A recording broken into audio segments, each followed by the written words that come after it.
Assalamualaikum warahmatullahi wabarakatuh. Perkenalkan, nama saya Muhammad Fajar Ramadhani dengan NIM 520411097.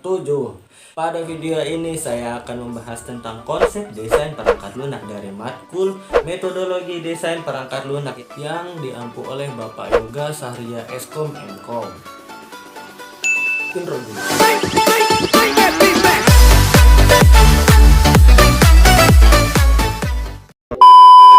Oke, karena materinya sudah ada terlihat di depan kita, mari kita baca.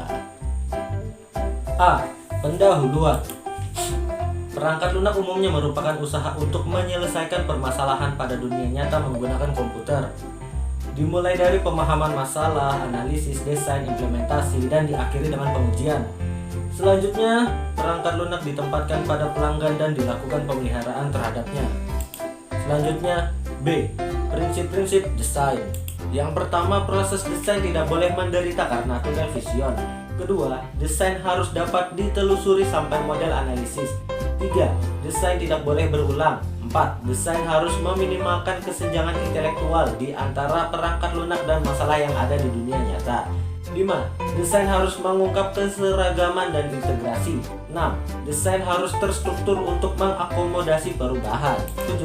Desain harus terstruktur untuk berdegradasi dengan baik, bahkan pada saat data dan event-event menyimpang atau menghadapi kondisi operasi. 8. Desain bukanlah pengkodean, dan pengkodean bukanlah desain. 9. Desain harus dinilai kualitasnya pada saat desain dibuat, bukan setelah jadi. Yang terakhir, desain harus dikaji untuk meminimalkan kesalahan-kesalahan konseptual semantik. Selanjutnya C. Prinsip perancangan perangkat lunak. Yang pertama ada abstraction, terkait dengan bagaimana berfokus dalam memandang objek dan mengambil hal yang penting dari objek tersebut.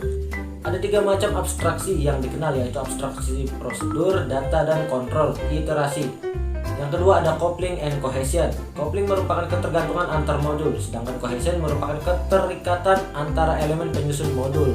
Yang ketiga ada decomposition dan modularization, menekankan pada penguraian perangkat lunak yang besar menjadi modul-modul atau elemen-elemen di mana masing-masing elemen memiliki fungsi dan tanggung jawab masing-masing.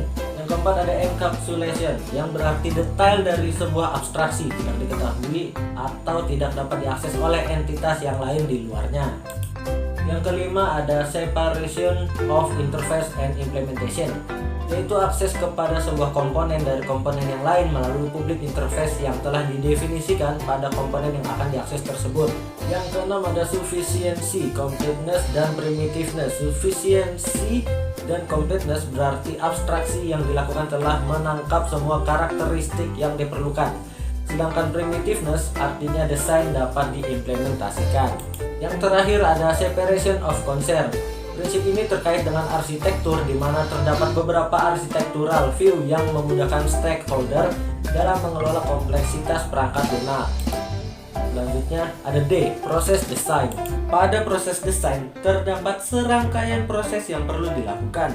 Menurut Swebook, proses desain terdiri atas 2 aktivitas, yaitu software architectural design dan software detailed design. Kegiatan-kegiatan yang ada di slide selanjutnya merupakan uraian dari 2 kegiatan utama pada tahap desain, yaitu yang pertama mendefinisikan tujuan desain, kedua mendefinisikan subsistem, yang ketiga pemetaan subsistem ke dalam platform yang digunakan, 4 pengelolaan persisten data, 5 mendefinisikan kendali akses, 6 mendefinisikan kendali aliran control flow, yang terakhir mendefinisikan boundary condition. Selanjutnya E. Desain arsitektur. Yang pertama, memikirkan apa yang akan dilakukan oleh sistem menjadi pertimbangan utama daripada memikirkan bagaimana sistem melakukan sesuatu. Yang kedua, desain abstrak yang dipertimbangkan lebih dahulu daripada desain yang konkret. Yang ketiga, kebutuhan non-fungsional digunakan sebagai acuan dalam awal proses desain. Yang keempat, pemakaian ulang sebanyak mungkin elemen juga menjadi pertimbangan dalam menyusun desain. Kelima, desain elemen arsitektur dilakukan dengan mengutamakan high cohesion and loose coupling. Yang keenam, desain disusun tidak dalam satu proses namun dalam beberapa proses yang berulang. Yang terakhir, desain arsitektur yang telah disusun tidak ambigu dan terlalu detail atau over detailed. Selanjutnya ada F. Sudut pandang dalam arsitektur perangkat lunak. Yang pertama ada use case atau skenario. merupakan bentuk dari keseluruhan fungsi perangkat lunak dan digunakan dasar acuan dari pembentukan logikal, proses fisikal maupun development view. Selain sebagai dasar acuan, skenario menjadi alat untuk validasi setelah keseluruhan view selesai didokumentasikan. Yang kedua ada logical view, menggambarkan kebutuhan fungsional, yaitu kebutuhan yang semestinya diberikan oleh sistem kepada end user. Penggambaran berupa objek dan kelas yang menggunakan enkapsulasi maupun pewarisan. Yang ketiga ada proses view, memungkinkan desainer untuk menggambarkan beberapa kebutuhan non-fungsional seperti performance dan availability. Dalam view ini juga terdapat definisi trade-off control yang mengendalikan objek maupun kelas dalam logical view. Yang keempat ada physical view, mengilustrasikan kebutuhan non-fungsional seperti scalability dan reliability. Pada physical view, hal-hal yang telah didefinisikan dalam logical, proses dan development view dipetakan dalam node-node, mesin-mesin fisik ataupun platform. Yang terakhir ada development view, berfokus pada organisasi perangkat lunak dalam modul atau subsistem yang akan diterapkan pada perangkat lunak yang dikembangkan. Oke, sekarang ke G, model design. Hasil akhir dari proses desain adalah model desain. Pada model desain berorientasi objek, model desain menggunakan diagram Unified Modeling Language atau UML. Elemen-elemen model desain dapat dibagi berdasarkan dimensi prosesnya, yaitu arsitektur, interface, komponen level, dan deployment level. Kira-kira gambarnya seperti ini.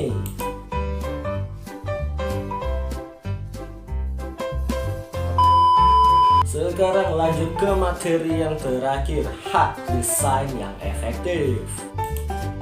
Yang pertama ada expertise in design. Perkembangan studi empiris dan formal berkaitan dengan perilaku desainer telah meningkat.